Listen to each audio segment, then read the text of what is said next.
Hello, buddy. Today we have Meytal with us. She's a psychologist exploring freelance burnout and the search for meaning in remote work. Let's get to know a bit more about Meytal from her and then we take it from there. Before we begin, I would like to welcome Meytal to our channel and thank her very much for taking the time and speaking with us. Thank you so much, Meytal, and over to you. Thank you, Ajay. Thank you for having me here. I'm Meytal. I'm an occupational psychologist, and for many years I worked in assessment and consulting. And today, most of our work focuses on freelance burnout, something I became deeply interested in after going through burnout myself as a freelancer a few years ago. And during that process, I realized something very surprising, that despite the fact that there are hundreds of millions of freelancers worldwide, freelance burnout is still barely discussed in a serious or structured way. And most burnout research and support systems were actually built around employees inside organizations, while freelancers often work under very different psychological conditions. So over time, I realized that many freelancers are struggling silently inside a work structure that was never really designed to support them psychologically. So today, my work is really centered around understanding that experience better and helping freelancers navigate it in a healthier and more sustainable way. Yeah. So, Meytal, please tell us, where are you based right now? I'm located in Madrid. For the past few years, I live here with my husband and two girls. What are your girls' names? My girls' names? Yeah. Emilia and Alma. Emilia and? Alma. Alman. Alma. Alma. Alma. Hello, Amelia. Hello, A-L-M-A. Alma. Now I have to show them the podcast. My hello to you from Mumbai, India. They will be happy. So, Meytal, please Yeah. tell us, as a psychologist specializing in freelance burnout, what does it feel like on a typical day to you? Well, my day-to-day work is actually very diverse. Like on a typical day, I usually combine one-on-one sessions with freelancers who are at different stages of burnout, while also developing psychological tools specifically designed for freelancers. Right now, for example, I'm in the final stages of developing a tool focused on the financial anxiety and uncertainty among freelancers, which is a huge issue in this kind of work. So there's a lot of research and development involved, and honestly, that's a part of the work I really enjoy. And at this point, almost everything I do professionally revolves around freelance burnout. But from different angles, like the emotional side, the structural side, and also the practical tools that can help people navigate it better. Yeah. Meytal, you experienced burnout yourself. So when did your work start feeling heavy? Start feeling heavy and like some kind of a burden to you, Meytal? Instead of feeling light and what you enjoy to do? So I think at first, like freelancing really did feel like freedom. You know, every freelancer knows it. Like when you start, it's like everything is open for you. But for me, I think the turning point happened around our relocation to Madrid. We moved here 3 years ago, and that transition changed every part of life around the work. So looking back, it pushed like everything into a kind of extreme state. And I didn't even have the emotional capacity to stop and notice what was happening to me. And by the time I realized something was wrong, I was already deep inside the burnout. And I always tell that story because that was the moment I understood it. And it sounds very small, but for me, it was huge. There was one day we were walking in the park, my husband, my two girls, and me, and suddenly my older daughter called, "Come on, Mom, you're so slow." And I looked up and they were all like way ahead of me. And in that moment, I just knew like something was off, because that never happens. I've always been a fast walker. I'm like known for being a fast walker. And suddenly I realized that my tempo had changed. And that moment really stayed with me, because it wasn't just about walking slower. Obviously, it was this feeling of I'm not myself anymore. Something really deep has changed. And that's a very painful realization. And when you feel like you're like slowly losing parts of who you are, and you're no longer fully recognize yourself. So honestly, that was the beginning of my journey out of burnout. Yeah. So freelancers handle everything alone, emotionally and financially. Uh, what does that pressure? How does that pressure affect their mental health over time, according to your meta? I think one of the biggest misconceptions about freelance burnout is that people assume it's mainly about workload. Okay. But in reality, many freelancers are carrying multiple layers of pressure simultaneously, often for years. And in my work, I talk a lot about what I call the Freelance Five, like 5 structural conditions that many freelancers live inside every day, like the remote digital work and the professional loneliness and blurred boundaries between life and work and the endless continuous self-management a freelancer had to do, and the chronic uncertainty. And what's important to understand is that each of these on its own can usually be managed. But together, they create a work structure where burnout is not surprising, like it's structural. And once you really see that, burnout stops feeling like a personal failure and starts making sense.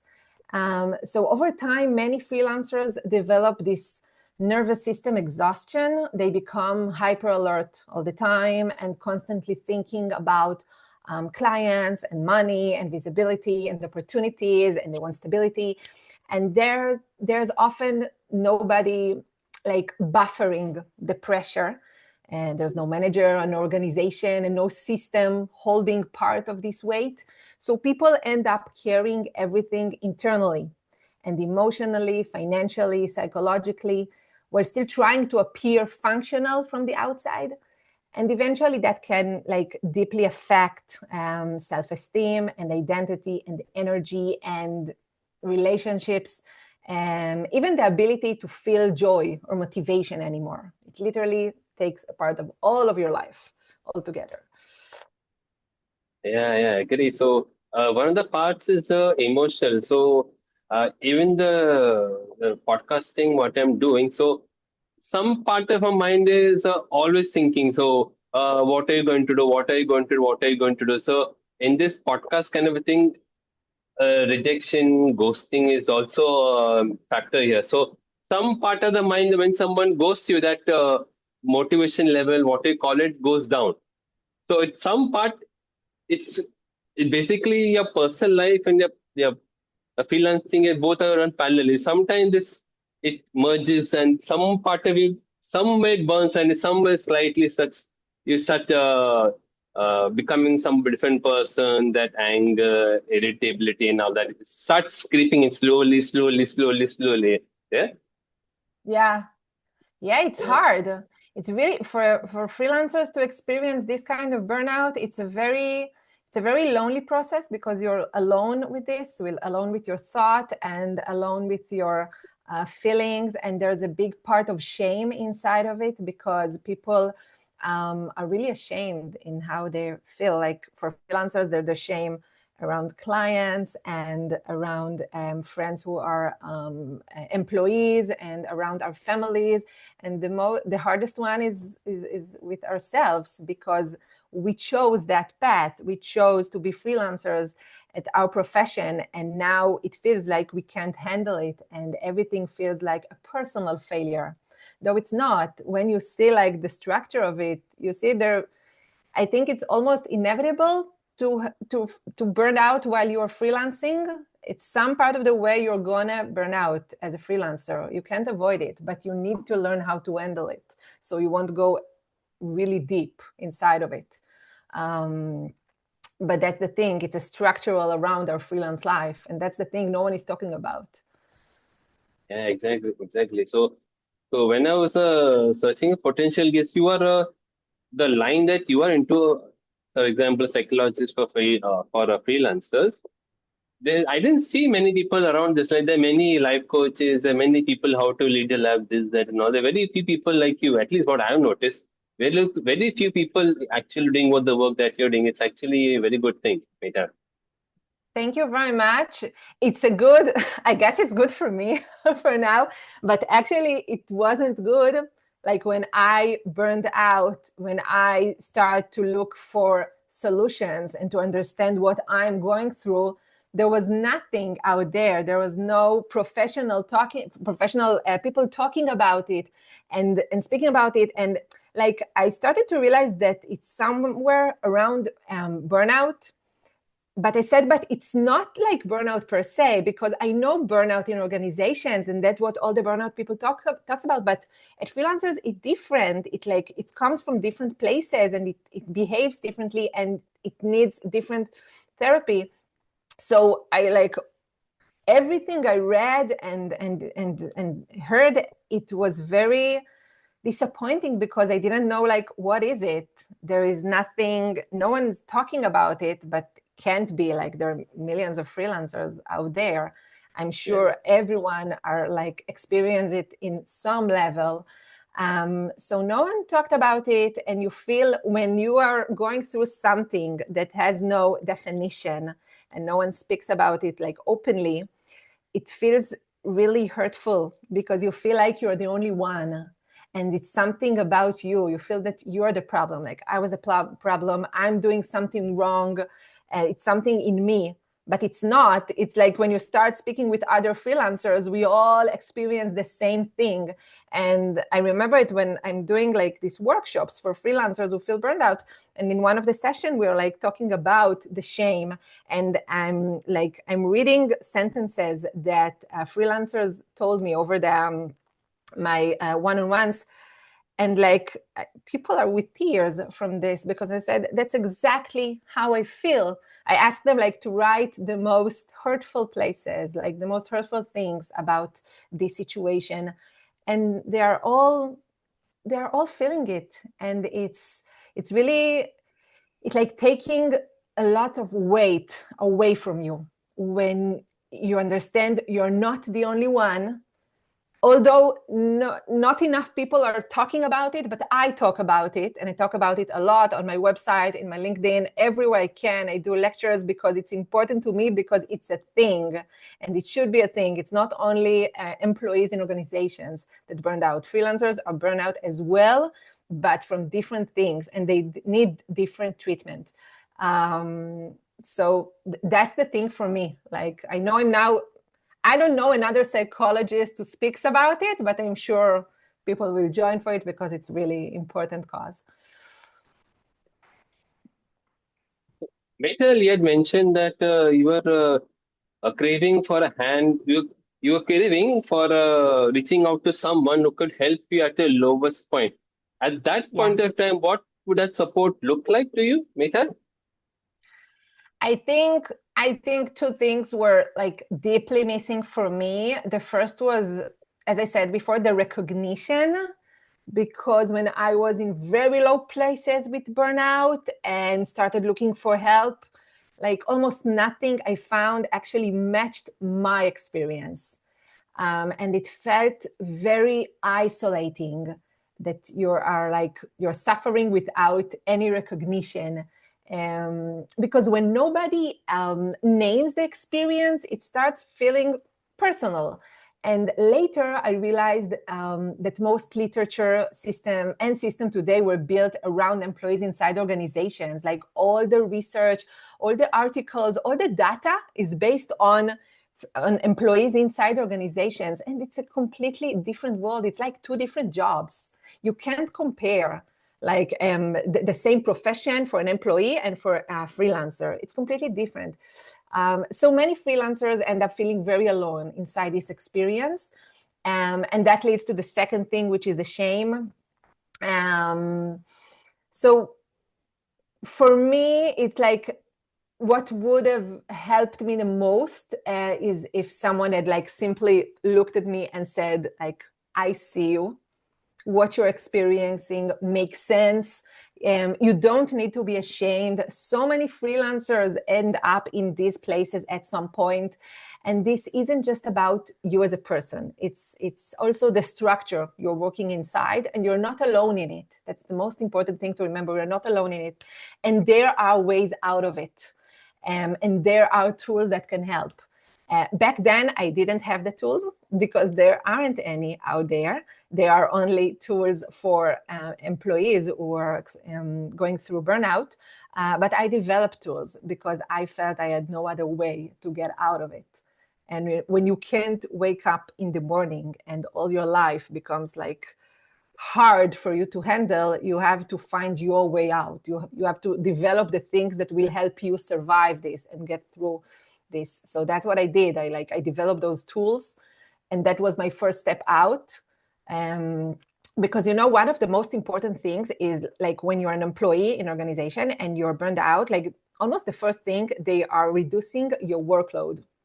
Because, okay, you need to work less, you need to take more vacation days and rest and go talk to someone. But as a freelancer, you can't work less. You just can't. It will make you more anxious because you need the money, because your clients depend on you, because if you'll take a rest, maybe your client will go to another professional. So it's like you need to handle this burnout without reducing your workload, which is not simple at all. But that's what I did. I didn't have a choice. Even more, I had to work more at that time. So like I worked more and I was really burned out, but I had to find a way. So I developed those tools, and everything that helped me, I took it to help other freelancers after it. So I think that's the thing for me. Like, over time, I realized that freelancers were needing the exact same things as I needed. So that's where I started. Yeah. So, Meytal, in your one-on-one work, what's a pattern that you have noticed freelancers fall into without realizing it? That's a very good question. Something I see very often with freelancers is that they arrive saying, I don't feel good anymore, I'm exhausted, everything feels heavy, I don't enjoy waking up in the morning, I feel overwhelmed all the time. And they've already tried so many things, but nothing really helps.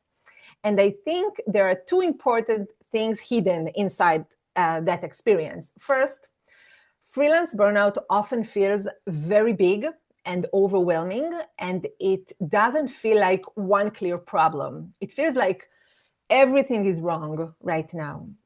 And second, the instinct is usually to try to fix everything at once. But honestly, that only backfires because when someone is already burned out, they usually don't have the emotional or mental capacity for huge life changes. And also, it's often the wrong approach psychologically, because if you don't feel physically well and you go to the doctor, they don't just hand you a giant list of random health advice, right? They first try to understand where is the actual problem coming from. And I think freelance burnout works similarly. So the first step is usually to get very specific. Where is the pressure actually coming from right now? Where are you losing the most energy? Is it the uncertainty? Is this the isolation, the overload, whatever? And instead of trying to change your entire life, make one small shift exactly there. Something that reduces pressure, even a little bit. That's usually where movements starts happening again. And in my one-on-one work, this is often the process. Like, we identify the exact point where the nervous system is under the most pressure, and we begin there. And slowly, as burnout decreases, people regain more capacity and more clarity and more ability to expand again. But usually you have to begin with the one point that's affecting you the most right now. Yeah. And I can suggest that if anyone wants to check it, I built an assessment. It's completely free and available on my website, which is freelanceburnout.com. And you can fill it. It's a 2 or 3 minutes assessment questionnaire, and you can see where your burnout is coming from. So, Meytal, someone watching this video is feeling burnt out. What would you recommend that person to do to come out of it? Okay, so I think the first step is, first thing, finding a safe person. Like, ideally, of course, that can be a mental health professional, but honestly, it doesn't have to be, because sometimes it's a friend or a partner or another freelancer or simply someone who can stay with you in the experience without judgment. It's not somebody who immediately gives advice or tries to fix things or compares your experience to theirs. You know, those are those friends that you talk with, and then, oh, my neighbor had it, or I've been through it, it's nothing. That's not the talks we want. It's just someone that can sit with you inside the difficulty, because freelancers already carry so much alone. And when a conversation adds things like judgment and pressure or urgency, it often becomes even more overwhelming, not less. So this isn't really about talking more. It's about being intentional about who you talk to and when. Because being witnessed doesn't remove the difficulty, but it changes the weight of it. And sometimes that alone is what makes things feel manageable again. And alongside that, I think it's also important to start understanding where the burnout is actually coming from for you specifically, because burnout can look similar from the outside, but the thing driving it is not always the same for different people. So find a safe person and figure out where your burnout is coming from. Those are the first steps. So, Meytal, in one of your LinkedIn posts, I had noticed that they had spoken about feeling uncomfortable facing the camera. So, I wish to ask you, how do you handle parts of your work that you feel outside your comfort zone? Honestly, I still really struggle watching myself on video. And if I'm being completely honest, I usually don't watch my own videos after filming them. I genuinely can't do it. I usually ask other people to watch them and tell me, is this good? Did the message come across? So yes, I definitely still experience discomfort around visibility. Although I heard that Johnny Depp also doesn't watch his own films, so I guess I'm in good company. But jokes aside, I think there will almost always be something slightly outside our comfort zone. And sometimes the things that matter most to us professionally or personally require us to move through that discomfort anyway. And then it becomes like an internal process. How do I still show up, even when part of me feels uncomfortable? Because the larger goal, the thing I'm trying to build and contribute, for me, it matters more than discomfort in itself. So that's the thing every day. I would personally say that you're doing great, Meytal.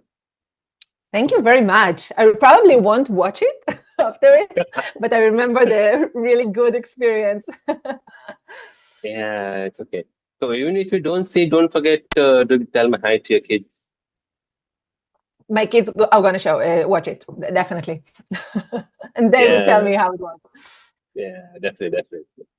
So, Meytal, apart from the thing that we have spoken of, is there something else that you would like to tell our viewers today? If there's something I want to, sorry? Something else, apart from the thing that you've spoken till now, is there something else? Is there something that you would tell our viewers right now? To tell Anything that comes to your mind right now? In general, anything comes to your mind right now? From your work, basically. Sorry? Anything that you would tell our viewers today? I'm I think there is one thing I want to say that I haven't said before in our conversation, that it's important for freelancers to know. I often use the ocean as my metaphor for freelance work. And it's because choosing to work independently is choosing to swim in open water. And like there's the freedom and the movement and the space, but there are also currents. And the thing about the ocean is that we're never fully immune to it. Like having experienced burnout once doesn't guarantee it won't happen again.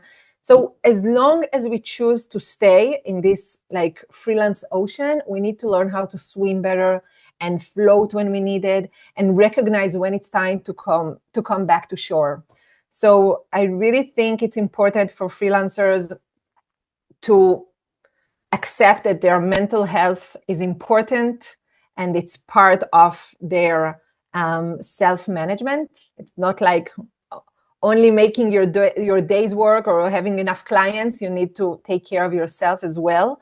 And it's important to remember that aside from all of this freedom, there are prices we need to acknowledge and take care of. Yeah. So finally, Meytal, is there something that you would like to tell your younger self? To tell my younger self, always be brave. That's what I tell my girls, like always be brave. And I think I'm doing it for like my curse of life, but that's the thing. You're not always going to be the smartest or the strongest or anything, but you need to be brave and handle things and to adjust. That's like the key thing today, to adjust to new realities, to new struggles, to new challenges. So be brave in front of those challenges. Thank you so much, Meytal, for sharing all this valuable knowledge and information with us. We wish you continuous success in all aspects of your life. Thank you so much, everybody, for watching this video, and have a good day, and we'll see you in the next one. Thank you so much, Meytal. Thank you so much, Ajay. Thank you.